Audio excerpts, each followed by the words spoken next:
안녕하세요. 저는 서울에 거주하고 있는 30대 중반의 여자입니다. 바로 전날 일어난 어처구니 없는 일 때문에 이렇게 사연을 적어보내게 되었어요. 퇴근하면 허리 아프고 손 아프다며 컴퓨터 앞에는 앉지도 않는 저인데 하루 종일 벌어졌던 일들의 후유증을 얼른 털어버리고자 이렇게 노트북을 켰습니다. 다소 두서가 없더라도 양해 부탁드리며 바로 사연을 시작해 보겠습니다. 제가 결혼하고 후회를 참 많이 하면서 살았어요. 그리 잘한 결혼이라고는 못하겠고 여전히 힘든 게 많은지라 시간만 되돌릴 수 있다면 결혼하기 직전으로 돌아가고 싶다는 생각을 많이 하고 산답니다. 그때로 돌아가게 된다면 결혼을 접고 혼자 도망치겠다는 결심도 수두룩하게 해봤고요. 남편이랑은 소개팅을 해서 결혼까지 가게 되었지만 형식적인 만남으로 성사된 인연이라 그런지 그리 뜨거운 사랑도 못 해봤습니다.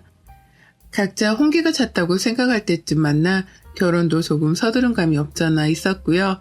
결혼해서 살다 보니 욱하는 성격이라는 것도 처음 알았고 그래서 자기 성질을 못 이겨 화를 잘 내다가 뒤돌아서며 까마득히 잊어버리는 개 같은 성격이라는 것도 뒤늦게 알았답니다. 이런 성격인 줄 알았더라면 결혼을 분명 하지 않았을 텐데 연애하던 그 짧은 시절에는 사람이 상대에게 좋은 모습만 보여주려 하잖아요. 저희 남편도 그랬더라고요. 작정하고 좋은 모습만 보여주려 하는 사람한테 제가 미리 알아챌 수 있는 건 없었답니다. 그렇게 마음고생을 참 여러 번 했고 그로 인해 결혼 생활이 이제 막 3년차를 넘어섰는데 벌써 수십 년을 산 기분이에요. 그런데 저에게는 이런 남편보다도 미워 죽겠는 한 사람이 있습니다. 그 상대는 바로 제 시어머니시죠. 저는 지금도 제 친구들이나 친정 부모님 앞에 서면 제 시어머니가 싫다고 말을 합니다. 그렇게 말이라도 해야 제 속에 쌓인 울분이 조금은 풀리거든요. 어머님하고의 일화는 정말 많아서 뭐부터 적어야 할지 모르겠네요. 같이 산 건 분명 남편인데 정작 제가 옆에 끼고 모시고 산 사람은 시어머니라고 해도 과언이 아니었거든요. 저희 어머님은 저랑은 다르게 사는 분이셨습니다. 시아버지랑 사이도 굉장히 좋으셨고 평상시에 며느리 아들이 보는 앞에서 애정 표현도 자주자주 하시는 분이셨죠. 제 눈에는 그냥 나랑은 다른 결혼 생활을 하는 부러운 사람이었달까요? 부러우니까 자꾸 시선도 가고 뭔가 배울 게 있지 않을까 싶어서 다가가고 싶어지게 되더라고요. 다른 사람도 아닌 시어머니셨기 때문에 이런 감정은 더욱 쉽게 들었던 듯 합니다. 하지만 어머님의 입장은 저와 좀 반대되는 입장이었어요. 다가오는 저를 마냥 부담스러워 하셨달까요?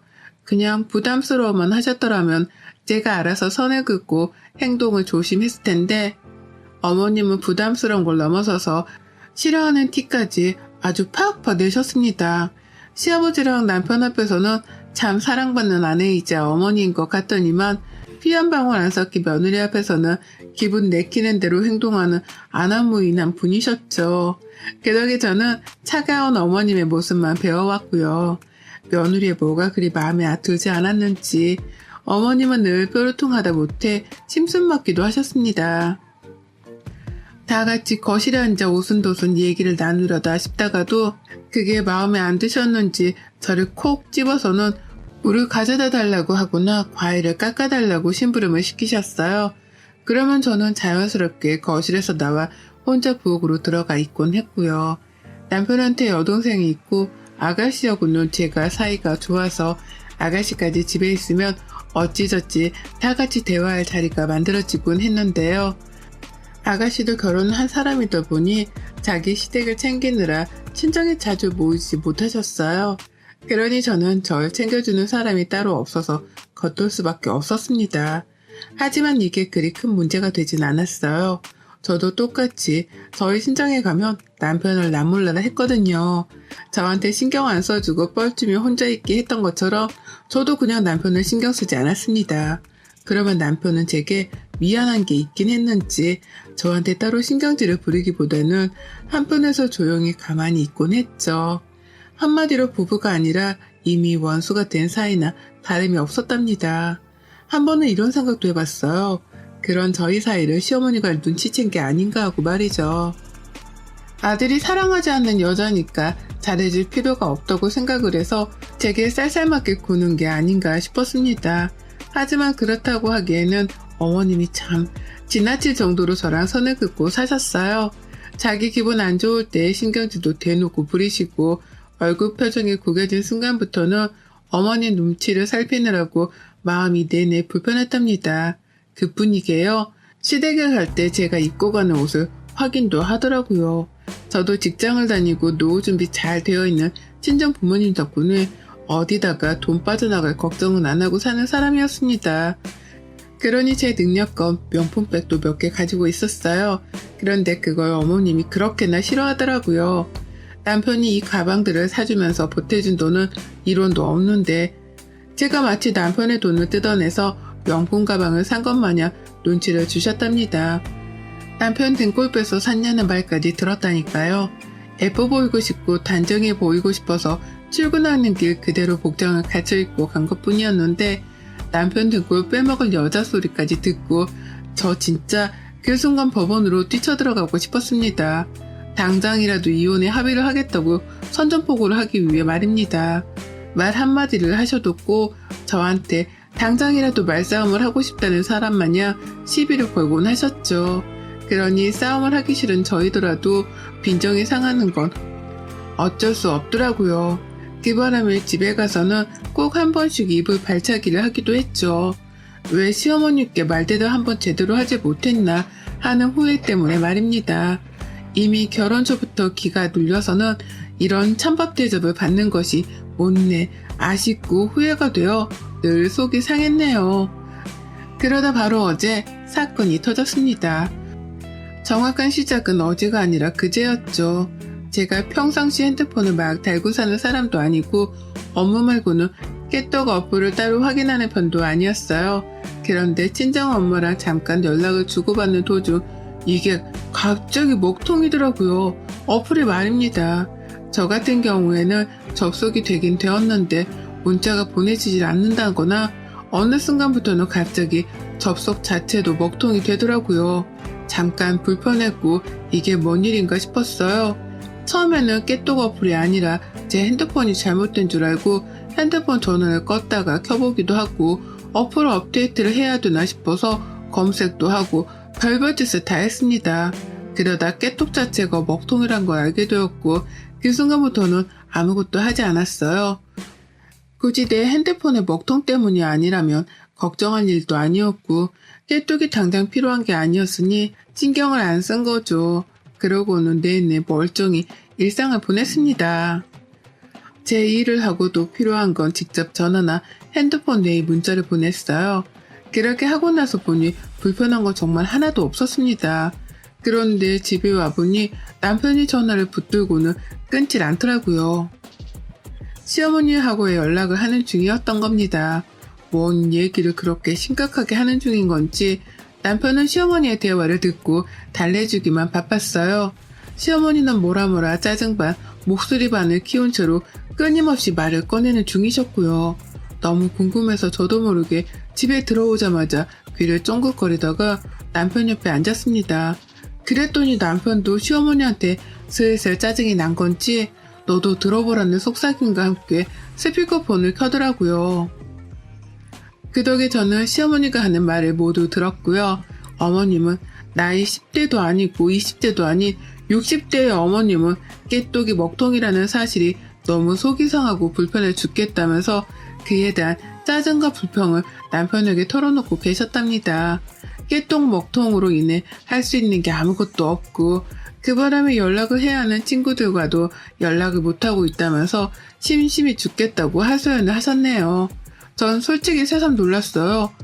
젊은 저도 그리 큰 불편함은 못 겪었는데 60대인 어머님이 난리를 피우니까요.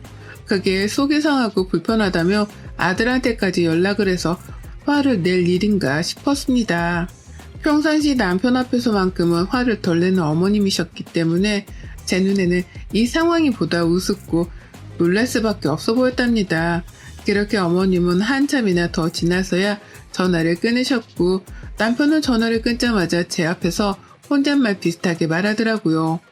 도대체 깨똑이 뭐라고 나도 안 불편한데 라고 말이죠.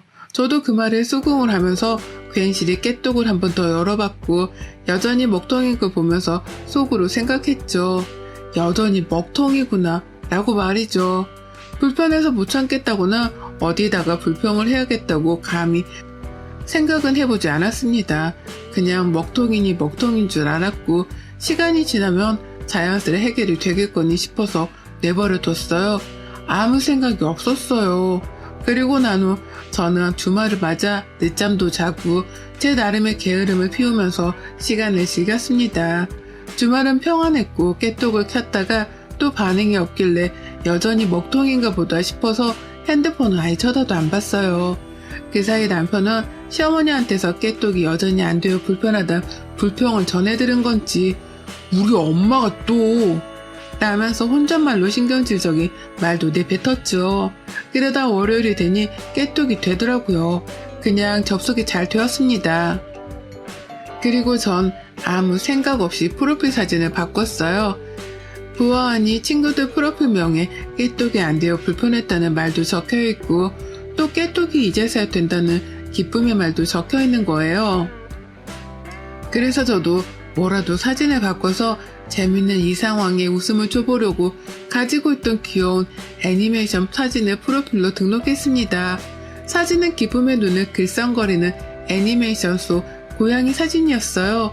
그리고 저는 깨똑 명에다가도 그렇게 적었죠. 나 그리웠지? 라고 말입니다. 정말 여기까지 적는데 아무런 의도도 없었습니다. 그냥 깨똑 먹통에서 얻은 아이디어와 느낀 점을 바탕으로 사진을 변경하고 프로필명을 고친 거예요. 그런데 문제는 그 다음이었어요. 갑자기 어머니가 저희 집에 오겠다고 전화 한 통을 남기셨어요.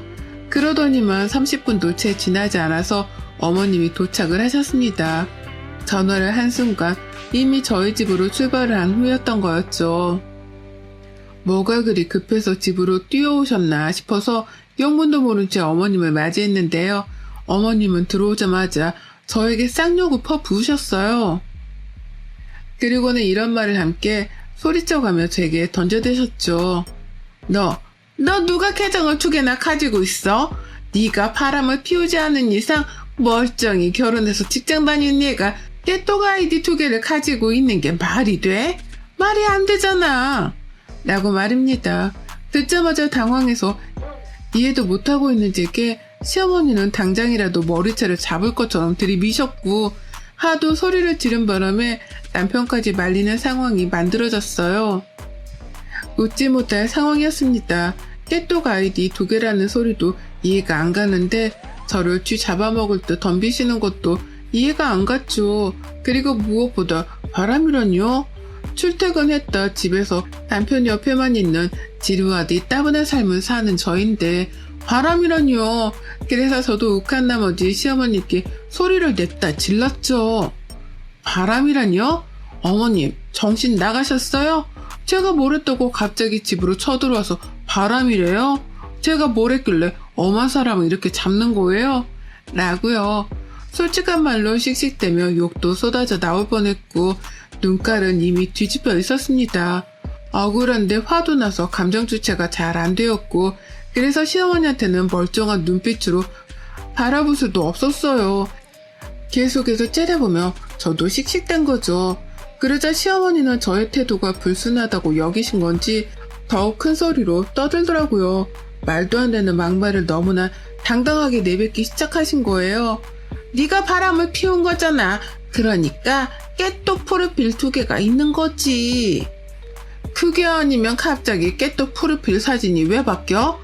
나 그리웠냐는 깨똑명이 뭐야. 순 바람 피우는 것들이나 그런 짓을 한다고 내가 모를 줄 알아?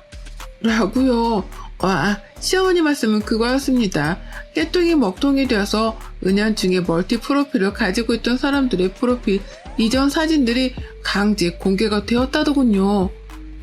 전 어머님이 말씀을 해주기 전까지는 전혀 몰랐습니다. 그리고 어머님은 그 사실을 바탕으로 갑자기 깨똑 프로필 사진이 바뀐 저의 프로필도 의심을 했다는 겁니다. 제가 시어머니랑 가족들 몰래 가지고 있던 또 다른 프로필이 강제 공개가 된 줄 알고는 앱에 대해서 뭣도 모르는 분이 무조건적으로 저의 멀티 프로필을 의심한 거예요.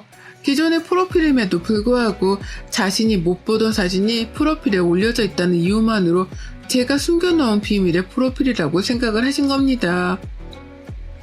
그래서 저는 말이 안 통해 혈압이 오른다며 고래고래 혼자 소리를 질렀고, 남편은 남편대로 살짝 의심은 했던지 제 카톡을 자세히 살펴보다가 아니야, 여기에 이전에 올렸던 사진들 그대로 있잖아.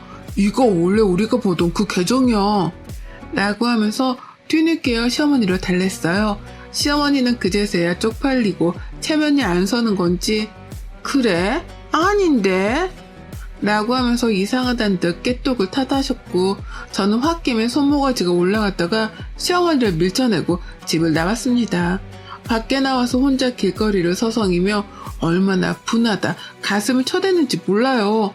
아유, 진짜 생각할수록 열불나고 짜증나는 게 수습이 안 되더라고요. 잘해준 것 하나 없는 시모가 다른 것도 아닌 불륜을 의심해서 나를 욕보였던 생각하니 피가 거꾸로 쏟았습니다. 그런 와중에 시어머니한테 어떻게 복수를 할지 골머리를 앓고 있는데 세상에 어머님이 지발로 쥐덫에 걸리셨더라고요. 쪽팔리고 며느리 볼낯이 없었는지 어머님은 제가 집을 나오고 얼마 지나지 않아 바로 저희 집을 나오셨어요. 제가 길목을 서성이고 있는데 저 멀리서 어머님이 집을 나서는 모습이 보이더라고요. 그래서 바로 뒤를 따라갔습니다. 그냥 길거리에서 싸울 작정으로 아무 생각 없이 어머님 뒤를 쫓았어요. 근데 저 멀리서 시어머니를 맞이하는 한 남성이 있었습니다. 어머님을 아주 자연스럽게 부르더니 아주 당당하게 길 한복판에서 껴안으시더라고요. 너무 놀라 길 한가운데서 멈칫했고 가까이 가보니 시아버지가 아니 다른 남성이란 걸 알아차렸습니다. 시모가 호적에도 없는 남자라 길 한복판에서 껴안고 스킨십을 저지른 거예요. 그걸 제가 딱 목격한 거였고요. 방금 전에는 나보고 바람을 피운다며 엄한 오해를 하더니만 이제 보니 정작 바람 피운 거 시모였던 거예요. 먼 눈에 뭐만 보인다더니 지가 바람을 피우고는 저한테 괜한 오해를 한 겁니다. 그리고 이제서야 이해가 갔죠. 왜 그렇게 시모가 깨뚝이 안 되는 것에 답답해했고 왜 멀티 프로필이란 것에 대해서 알고 계셨는지에 대해 말입니다. 정작 깨뚝을 오래 써온 저도 멀티 프로필이란 걸 설정할 생각도 못했었고 관심도 없었습니다. 그런데 그런 저에게 멀티 프로필이라니, 숨겨둔 프로필이라니 어쩌니 하시며 화를 내더니 그게 다 어머님의 경험담이었더라고요. 어머님은 제가 자신처럼 바람이라도 피워서 남편 몰래 숨겨놓은 멀티 프로필을 가지고 있는 줄로 오해를 하고는 집으로 뛰어오셨던 겁니다. 그리고는 어머 며느리를 잡다가 아닌 걸 알고는 주랭랑을 내뺀 거죠. 하필 그 길에 불륜남이랑 즐기다 저한테 딱 걸려버렸고요. 저는 그 자리에서 동영상이며 사진이며 있는 대로 촬영을 했고 시어머니께로 뛰쳐갔습니다. 뒤에서부터 뭐 눈에 뭐만 보인다고 라면서 소리를 지르고 뛰어가니 어머님은 귀신이라도 본도 기함을 치며 니언남이랑 놀래 자빠지려 하더라고요. 저를 보자마자 바로 잡고 있던 손도 떼어내기까지 하시며 말이죠. 하지만 저는 사진이며 영상이며 다 찍어놨고 이걸 당장 시아버지랑 남편한테 전송할 거라며 길 한복판에서 시어머니를 향해 소리쳤습니다. 결혼 후 내내 결혼을 후회했는데요. 그 순간 처음으로 결혼하길 잘했다 싶었어요. 이 순간을 위해서 그간 내가 그렇게 참고 산 거였구나 싶었거든요. 그 정도로 속이 후련하고 통쾌했습니다. 그래서 더 빡빡 우겨가며 시아버지께 고자질을 하겠다 나섰고요. 시어머니는 망설이지도 않고 그 자리에서 제게 비셨어요. 자기 인생을 한 번만 구제해달라고. 이제 다 살고 나이 들어 잠깐 실수한 건데 제발 한 번만 봐달라고 말이죠. 지금껏 쌓아온 가정이 무너지는 걸 원치 않는다면서 길 한복판인데도 불구하고 저를 붙잡은 채로 막 빌더라고요. 그간 그렇게 저랑 담쌓고 지내려 하고 괴롭히려 눈치를 주시던 분이 말이죠. 그리고 전 시아버지랑 남편에게 그 누구에게도 이 사실에 대해서 말하지 않기로 했답니다. 말할 이유가 없었으니까요. 이 사실을 시어머니와 단 둘이서만 간직한 채 시어머니의 약점을 이참에 제대로 잡고 살기로 했어요. 그냥 약점도 아닌 불륜을 한다는 엄청난 약점을 제가 잡고 있는 이상 시어머니는 절대로 저를 괴롭히지 못하실 거라는 걸 제가 잘 알았으니까요. 어머님도 그걸 증명하듯이 너무나 후회스럽고 쪽이 팔린다는 표정으로 비참하게 제게 매달렸답니다. 집으로 돌아가는 길에 저를 바래다 주면서 옆에서 애원하셨어요. 집으로 들어가는 그 마지막 순간까지 제게 매달리며 아무 말 하지 말아달라 비섰답니다. 아무리 부부 사이여도 비밀이 있는 거니까 아들한테도 절대적으로 비밀로 해달라고 말이죠. 그러면서 용돈으로 쓰라고 돈까지 주는데 이런 시어머니의 모습이 처음인지라 저도 얼떨떨했습니다. 돈은 입 다물라는 대가로 주는 거니까 거절하지 않고 있는 그대로 다 받았고요. 더 달라고 하려는 걸 겨우 꾹 참았습니다. 표정 관리하면서 언제라도 입을 털 수 있으니 행동거지 조심하시라 시어머니께 경고도 날렸네요. 그리곤 집에 들어와 다짐했습니다. 이 일을 정말 죽을 때까지 비밀로 해야겠다고 말이죠. 그리고 이제부터 시작합니다. 시어머니의 약점을 쥔 채 강자로 군림하는 삶을 말이죠. 이제 누가 모르도 가본 저이니 날 함부로 대할 시어머니를 가만 내버려 두지 않을 겁니다. 불륜 사실을 고할까 벌벌 기며 살 시어머니를 눈앞에 내리깔고 두고 본 채로 저 하고 싶은 대로 편하게 살 거예요. 더 이상 시모눈치를 보지 않으면서 말이죠. 깨톡 먹통으로 순식간에 갑가을이 뒤바뀌어버린 고부관계가 되었다니 지금 당장 깨톡 본사에 감사의 기부금이라도 넣고 싶은 기분이랍니다. 이 자리를 빌어 환호와 승리의 비명을 한 번 더 질러봅니다. 아싸! 여러분의 생각은 댓글로 남겨주세요. 오늘도 시청해주셔서 정말 감사합니다.